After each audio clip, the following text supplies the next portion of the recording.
So students, let's start our next topic on subtraction, that is subtracting numbers with borrowing.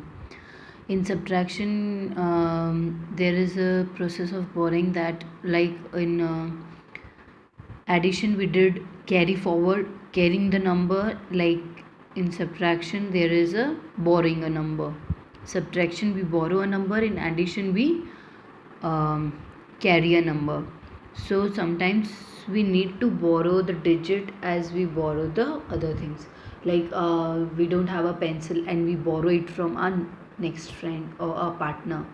That is the same thing we have to do in the subtraction. We had to borrow some number from the next place. That is, it can be, if we are on ones place we borrow it from tens, if we are on tens we borrow it from hundreds, and if we are on 100 then we borrow it from 1000. So this process of borrowing is done in subtraction. So let's take one example and know how we do this borrowing. The first question we got, that is we have written 1000, hundreds, tens, ones. Now I have, you can see I have left one line so that we can do this carrying and write the word here properly. Now see, let's start from the ones value. As it was 7583, 3 was here, so, and next it is 3478. We have written it properly, like the biggest number above and the smallest number below. But now we have to check the digits at ones place. 3 cannot be subtracted from 8 because 3 is smaller than 8, so we cannot subtract 3 from 8.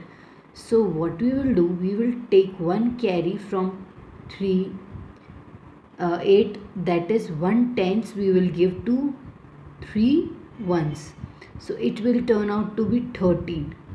1/10 and 3 ones, it will turn out to be 13. So now it is that we can see it is 13. Now 13 can be subtracted from 8. 13 minus 8 will be 5. So you have to write it proper. You cut this and write it 3 above and put it a 1 above it. So it will be 13. Now we had borrowed this one from here. So now we will cut and write it above that it is 7 now. So 7 minus 7, it will be 0.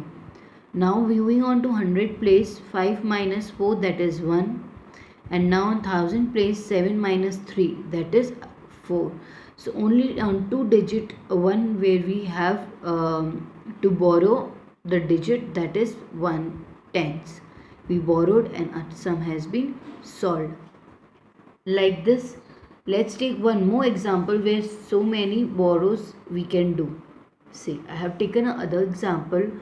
Here you can see I have written it first in the question format, like horizontally. Subtract 3357 from 6000. You have to subtract this from 6000. So 6000 is bigger. So we have written 6000 above, and after that we have written 3357.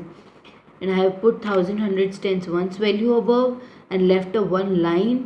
Now we never forget to apply the sign value here. Whatever you are doing, it can be subtraction, minus, multiplication, any sign, any question of any topic you are solving in maths. Don't forget to put this sign. Now moving on to the solution, like 6000. So here is 0, here is 0, here it is also 0, and 3357. So 0. Here is also 0, here is also 0. We cannot take any digit from here. So directly we have cut the digit 6. That is, if we cut the 6 digit, we took 1000 and given 1000 to hundreds. So it will be 5 and it is 10 now. 10. So here it is 10, but we have to give it to tens also. So we have cutted this and it is now 9, and this is now 10. But now it is 10, so we have to give it 1 to ones also.